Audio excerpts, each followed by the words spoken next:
나의 목숨이 꺼진다고 조국의 불꽃이 꺼질까? 1943년 카자흐스탄의 메마른 땅에서 생을 마감한 한 노인의 마지막 말이었다. 그 이름, 홍범도. 그의 삶은 한편의 혁명대서사시였고 그의 죽음은 또 다른 전설의 시작이었다. 2025년 광복 80주년을 맞은 대한민국에서 그의 이름은 격렬한 논쟁의 중심에 섰었다. 육군사관학교에서 그의 흉상을 철거하려 한 사건은 온 나라를 들끓게 했다. 이는 단순한 정치적 갈등이 아니었다. 우리가 어떤 역사를 기억하고 어떤 영웅을 품고 살아가야 하는가에 대한 근본적인 질문이었다. 바람처럼 자유롭고 총알처럼 빠르며 결코 사라지지 않는 저항의 영혼, 홍범도가 살아있다. 평안남도 평양의 한가난한 농가에서 태어난 소년 홍범도는 누구도 예상치 못한 운명의 길을 걷게 될 것이었다. 돌처럼 단단한 민초의 아들로 자라난 그는 어린 시절부터 남다른 기질을 보였다. 총을 잡으면 신기하리만치 정확했고 산을 뛰어다니는 솜씨는 짐승보다 빨랐다. 산을 휘젓던 포수에서 조선 팔도를 누비는 의병장으로, 그리고 마침내 조국 해방의 선봉장으로 그의 변신은 시대의 부름에 대한 응답이었다. 1910년 일제가 나라를 강탈하자 그는 더 이상 평범한 포수일 수 없었다.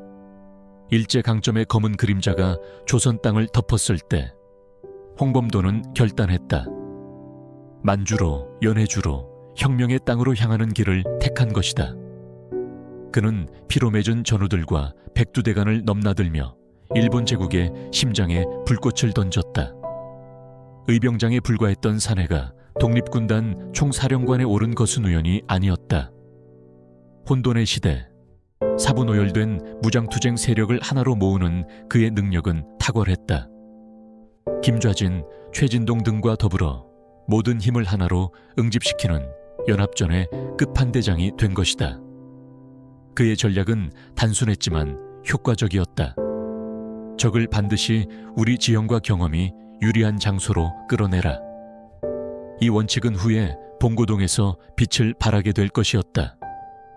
1920년 6월 만주 봉고동. 아직 짙은 새벽, 산골짜기마다 안개가 내려앉은 그곳에서 홍범도는 연합 독립군을 이끌고 있었다.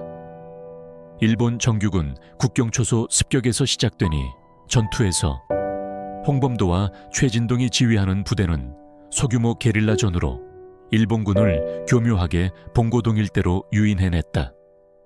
마치 사냥꾼이 짐승을 몰듯이 그들은 적을 자신들의 무대로 끌어들였다. 홍범도의 작전은 정교했다.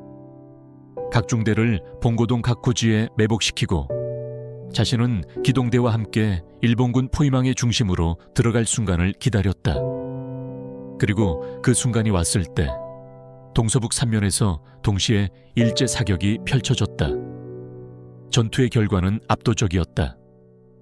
독립신문 제88호에서는 일본군 피해는 전사자 157명, 중상자 200여 명, 경상자 100여 명, 독립군 피해는 전사자 장교 한인, 병원 3인, 중상자 2인 등이라고 발표했다. 게다가 일본군은 기관총과 보총 등 다수의 무기까지 빼앗기는 굴욕을 당한 것이다. 봉고동의 승리는 시작에 불과했다. 같은 해 10월 청산리에서 홍범도는 또한 번역사의 흐름을 바꾸는 대승을 거두었다. 그날 조선의 산하는 피와 눈물 그리고 희망으로 물들었다. 일본군을 무릎 꿇린 연합작전의 중심에는 역시 홍범도가 있었다. 그는 전술가였을 뿐만 아니라 전략가였고 무엇보다 끝까지 당열을 선택한 진정한 지도자였다. 빛나는 승리의 순간에도 패전의 시련과 망명의 서름 앞에서도 그의 등불은 결코 꺼지지 않았다. 그것이 바로 홍범도였다. 승리 후 홍범도는 소비에트 러시아로 향했다. 혁명의 땅에서 그는 레닌, 트로츠키와 독대한 조선인이 되었고 고려인 사회의 어르신으로 존경받았다. 하지만 역사는 그에게 또 다른 시련을 준비하고 있었다. 1937년 스탈린의 고려인 강제이주 정책으로 인해 혁명객에는 또 한 번의 추방이 기다리고 있었다. 크지로르다의 소박한 극장에서 수의로 일하는 고단한 말년이었다. 그러나 칠흑 같은 밤에도 그는 잊지 않았다. 조국 독립이라는 불씨를 가슴에 품은 채 1943년 카자흐스탄 광야에서 쓸 쓰리 눈을 감았다. 홍범도의 투쟁 뒤에는 또 다른 영웅이 있었다. 아내 이옥구였다. 고문을 당하면서도 그녀가 남긴 마지막 말은 남편 못지않은 강철 같은 의지를 보여주었다. 계집이나 산에 영웅호걸이라도 신랏 같은 목숨 없어지면 그뿐이고 내가 그런 글을 쓰더라도 영웅호걸인 그는 듣지 않을 것이다. 너희는 나더러 시킬 것이 아니라 너희 맘대로 해라.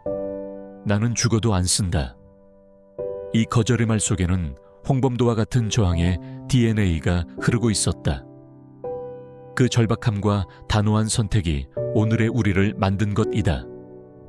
그러나 진짜 시련은 바로 대한민국에서 벌어졌다.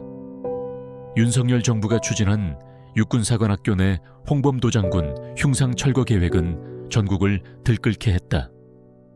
수십 년간 대한민국 독립의 상징이었던 그 동상을 철거하려 한다는 사실은 국민적 충격과 분노를 불러일으켰다. 평민의병장, 무장투쟁의 상징을 단지 정치적 이념 논쟁으로 치부하고 육사의 역사를 재정립한다는 이름으로 동상을 이전하려는 시도는 역사 부정이다. 라는 비판이 쏟아졌다.